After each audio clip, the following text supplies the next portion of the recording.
ಧರ್ಮಸ್ಥಳದ ಉಜಿರೆಯಲ್ಲಿ ರಾಮೋತ್ಸವಕ್ಕೆ count down ಶುರುವಾಗಿದೆ. ಕ್ಷಣ ಗಣನೆ ಆರಂಭಗೊಂಡಿದೆ. ಚಕ್ರವರ್ತಿ ಸೂಲಿಬೆಲೆ, ಪುನೀತ್ ಕೆರೆಹಳ್ಳಿ ಸ್ವಾಗತಕ್ಕೆ ತಯಾರಿ. ಸೌಜನ್ಯ ಪರ ಹೋರಾಟಗಾರರನ್ನ ಕೆರಳಿಸಿದ್ದ ಕೆರೆಹಳ್ಳಿ.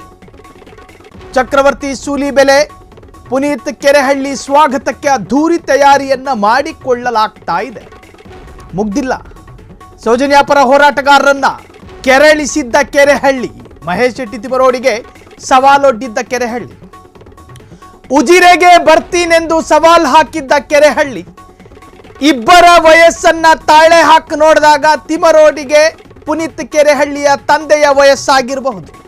ಬಾರೋ ಹೋಗೋ ಅಂತ ಕರೀತಾರಂತೆ. ರಾಮೋತ್ಸವ ನಡೆಸಿಯೇ ತೀರಲು ಒಂದು ವರ್ಗ ಕಸರತ್ತು. ಜಿಲ್ಲೆಯ ಗಡಿಯಿಂದಲೇ ಬಿಗಿ ಭದ್ರತೆಯಲ್ಲಿ ಕರೆ ತರಲು ಒಂದು ವರ್ಗ ಪ್ಲಾನ್ ಮಾಡಿಕೊಂಡಿದೆ.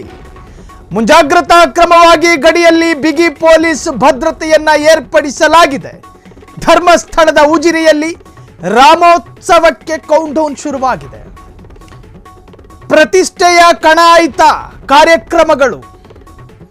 ಸೌಜನ್ಯ ಪರ ಹೋರಾಟಗಾರರನ್ನ ಕೆರಳಿಸಿದ್ದ ಕೆರೆಹಳ್ಳಿ. ರಾಷ್ಟ್ರ ರಕ್ಷಣಾ ಪಡೆಯ ಸ್ಥಾಪಕಾಧ್ಯಕ್ಷ ಪುನೀತ್ ಕೆರೆಹಳ್ಳಿ.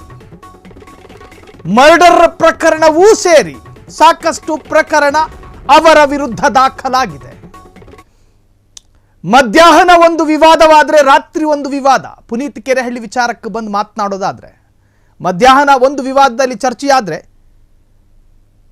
ರಾತ್ರಿ ಒಂದು ವಿವಾದದಲ್ಲಿ ಚರ್ಚೆಯಾಗ್ತಾರೆ. ಸೊ ಉಜಿರೆಯಲ್ಲಿ ರಾಮೋತ್ಸವವನ್ನ ಏರ್ಪಾಡು ಮಾಡಲಾಗಿದೆ. ಅದರ ಉದ್ದೇಶ ಏನು ಅಂತ ಕೇಳಿದ್ರೆ, ರಾಮೋತ್ಸವದ ಉದ್ದೇಶ ಮಂಗಳೂರು ಭಾಗದಲ್ಲಿ ಜೈನ ಮತ್ತು ಹಿಂದೂ ಧರ್ಮವನ್ನು ವಿಂಗಡಿಸಲಾಗ್ತಾ ಇದೆ. ಹಾಗಾಗಿ ಎರಡಲ್ಲ ಎರಡು ಒಂದೇ ಅನ್ನೋ ಸಂದೇಶವನ್ನ ಸಾರೋದಕ್ಕೆ, ಎರಡಲ್ಲ ಎರಡು ಒಂದೇ ಅನ್ನೋ ಸಂದೇಶವನ್ನ ಸಾರೋದಕ್ಕೆ ರಾಮೋತ್ಸವವನ್ನ ಏರ್ಪಾಡು ಮಾಡಲಾಗಿದೆ. ಆ ಬಗ್ಗೆ ಹೆಚ್ಚಿನ ಡೀಟೇಲ್ಸ್ ಅನ್ನು ಕೊಡ್ತಾ ಹೋಗ್ತೀನಿ. ಅದಕ್ಕೂ ಮುನ್ನ ಪುನೀತ್ ಕೆರೆಹಳ್ಳಿ ಈ ಹಿಂದೆ ಸವಾಲ್ ಹಾಕಿದ್ದ ರೀತಿ ಮತ್ತು ಶೈಲಿ ಅವರದ್ದೇ ಸ್ಟೈಲಲ್ಲಿ ನೋಡ್ಕೊಂಡು ಬನ್ನಿ. ಅವಿವೇಕಿ, ವಿವೇಕ ಇಲ್ಲದ, ತನ್ನ ಮಾತಿನ ಮೇಲೆ ನಿಲ್ಲದ, ಯಾವಾಗ್ಲೂ ಕ್ಷಣಕ್ಕೊಂದು ಮಾತನಾಡುವ ಈ ಯೂಟರ್ನ್ ಅವಿವೇಕಿ ತಿಮರೊಡ್ಡಿ ಈಗ ಮತ್ತೊಮ್ಮೆ ಯೂಟರ್ನ್ ಹೊಡೆದಿದ್ದಾನೆ. ಏನು ಅಂದ್ರೆ, ನಮ್ಮನ್ನ ಕೆರಳಿಸಿ, ನಮ್ಮ ಭಾವನೆಗಳನ್ನ ಕೆರಳಿಸಿ, ನಮಗೆ ಸವಾಲು ಹಾಕಿ, ನಾವು ಉಜಿರೆಗೆ ಬಂದ್ರೆ ಮೆಟ್ಟಲ್ ಹೊಡಿತೀವಿ ಅಂತ ಹೇಳಿ ನಮ್ಮನ್ನ ಕೆರಳಿಸಿ, ಈಗ ಆಯ್ತಪ್ಪ ನಾವು ಉಜಿರೆಗೆ ಬರ್ತೀವಿ, ನೀವು ಅದೇನ್ ಮಾಡ್ತೀಯ ಮಾಡ ಮಾರೆಯ, ನೀನು ತಡೆದು ನೋಡ, ಮೆಟ್ಟಲ್ ಹೊಡಿತೀನಿ ಅಂತಲ್ಲ ಒಡಿಯ ಮಾರೆಯ ಅಂತ ಹೇಳಿ ನಾವು ಉಜಿರೆಗೆ ಬರ್ತೀವಿ ಅಂದ್ರೆ ಈಗ ಪೊಲೀಸ್ನವ್ರ ಹತ್ರ ಓಡೋಗಿದ್ದಾನೆ. ಸಾರ್, ಹೇಗಾದ್ರೂ ಮಾಡಿ ಪೊಲೀಸರು ಪುನೀತ್ ಕೆರೆಹಳ್ಳಿಯನ್ನ ಉಜಿರೆಗೆ ಬರ್ದಂತೆ ತಡೆಯಿರಿ ಸಾರ್, ತಡೀರಿ ಸಾರ್, ಪುನೀತ್ ಕೆರೆಹಳ್ಳಿ ಉಜಿರೆಗೆ ಬರ್ದಂಗೆ ತಡೀರಿ ಸಾರ್. ಅಯ್ಯೋ ಶಂಡ, ನಾವ್ ಹೇಳಿದ್ವಾ ಉಜಿರೆಗೆ ಬರ್ತೀವಿ ಅಂತ? ನಾವೇನಲ್ಲಿ ಗಲಾಟೆ ಮಾಡಕ್ ಬರ್ತಾ ಇದೀವ? 19 ತಾರೀಕಿಗೆ ನಾನೂ ಬರ್ತೇನೆ. ಇವನಂತ ಪಾಪಿ ರಾಮೋತ್ಸವಕ್ಕೆ ಬಂದು ರಾಮೋತ್ಸವದಲ್ಲಿ ಭಾಗಿಯಾಗ್ತಾನೆ ಅಂತ ಹೇಳಿದ್ರೆ ಬ್ಯಾನರ್ ಅಲ್ಲಿ ಸ್ಕ್ಯಾನರ್ ಹಾಕಿ ತಿರುಗೋದು ಗೊತ್ತಾಯ್ತು. ಇನ್ನೀಗ ನಿಮ್ಮ ದಕ್ಷಿಣ ಕನ್ನಡಕ್ಕೆ ಬರ್ತಾ ಇದ್ದಾನೆ, ಸ್ವಲ್ಪ ಜಾಗ್ರತೆ ಮಾಡಿ ಇವನನ್ನು. ನೀವು ಮತ್ತೆ ಎಲ್ಲ ಹೇಳ್ತೀರಿ ದಕ್ಷಿಣ ಕನ್ನಡದವರು ಅತಿ ಬುದ್ಧಿವಂತರು ಅಂತ ಹೇಳಿ. ನೀವೀಗ ನೋಡಿದ್ರೆ ಇವನು ಬಂದು ನಿಮ್ಮ ನಾಯಕನಾಗ್ತಿದ್ದ ಅಂತ ಹೇಳಿದ್ರೆ ನಮ್ಗೆ ನಾಚಿಕೆ ಆಗ್ತಾ ಇದೆ. ಬೆಂಗಳೂರಲ್ಲಿ ಸಾಧಾರಣ ಮಟ್ಟಿಗೆ ಇಡೀ ಸಮಾಜವನ್ನು ಒಡೆದು ಕುರಿ ಮಾಂಸವನ್ನು ನಾಯಿ ಮಾಂಸ ಮಾಡಿ ತಿಂದು ಹೇಗಿ ಇವತ್ತು ದಕ್ಷಿಣ ಕನ್ನಡ ಜಿಲ್ಲೆಯಲ್ಲಿ ಬಂದು ಕೂಡ ಬೆಂಕಿ ಹಚ್ಚಾನಂತ ಹೇಳಿದ್ರೆ ದಕ್ಷಿಣ ಕನ್ನಡ ಜಿಲ್ಲೆ ಶಾಂತಿಯುತವಾಗಿದೆ. ಇವತ್ತು ಈ ಪೊಲೀಸ್ ವರಿಷ್ಠರುಗಳು ಕೂಡ ಇದನ್ನು ತಕ್ಷಣ ಯೋಚನೆ ಮಾಡಿ ಅವನನ್ನು ತಡೆಯುವಂತ ಕೆಲಸವನ್ನು ಮಾಡಬೇಕು. ಪೊಲೀಸ್ ವರಿಷ್ಠರುಗಳು ಕೂಡ ಇದನ್ನು ತಕ್ಷಣ ಯೋಚನೆ ಮಾಡಿ ಅವನನ್ನು ತಡೆಯುವಂತ ಕೆಲಸವನ್ನು ಮಾಡಬೇಕು. ಈ ಕೌಂಟರ್ ಮತ್ತು ಎನ್ಕೌಂಟರ್ ಅನ್ನ ಗಮನಿಸಿ ಈಗ ನಿಮಗೊಂದು ಅರ್ಥ ಆಗಿರಬಹುದು. ಮಹೇಶ್ ಶೆಟ್ಟಿ ತಿಮರೋಡಿ ಸೌಜನ್ಯ ಪರ ಹೋರಾಟಗಾರರ ಪೈಕಿ ಅಗ್ರಗಣ್ಯ ನಾಯಕ.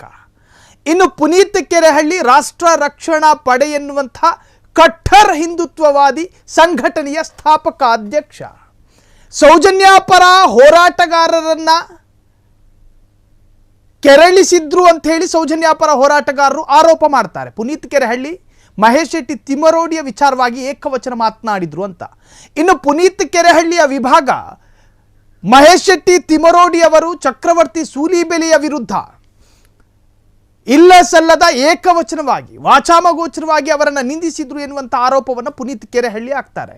ಹಾಗಾದರೆ ವಿಷಯಕ್ಕೆ ಬಂದು ಮಾತನಾಡೋದಾದರೆ, ಇವತ್ತು ಉಜಿರಿಯಲ್ಲಿ ರಾಮೋತ್ಸವ ಎನ್ನುವಂಥ ಕಾರ್ಯಕ್ರಮ ಏರ್ಪಾಡು ಮಾಡಲಾಗಿದೆ.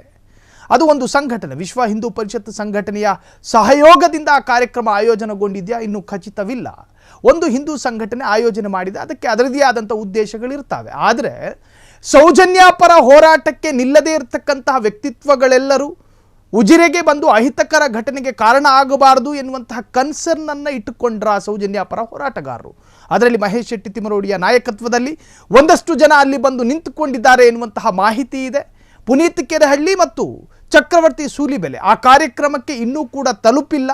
ಒಂದು ವೇಳೆ ಅವರನ್ನು ಕರೆತರಲಾಗುವುದಾದರೆ ಅಲ್ಲಿ ಬೇರೆಯೇ ತರಹದ ವಾತಾವರಣ ಸೃಷ್ಟಿಯಾಗಬಹುದು. ಹಾಗಾಗಿ ಬಿಗಿ ಪೊಲೀಸ್ ಬಂದೋಬಸ್ತ್ ಏರ್ಪಡಿಸಲಾಗಿದೆ ಎನ್ನುವಂತಹ ಮಾಹಿತಿ ಲಭ್ಯವಾಗ್ತಾ ಇದೆ.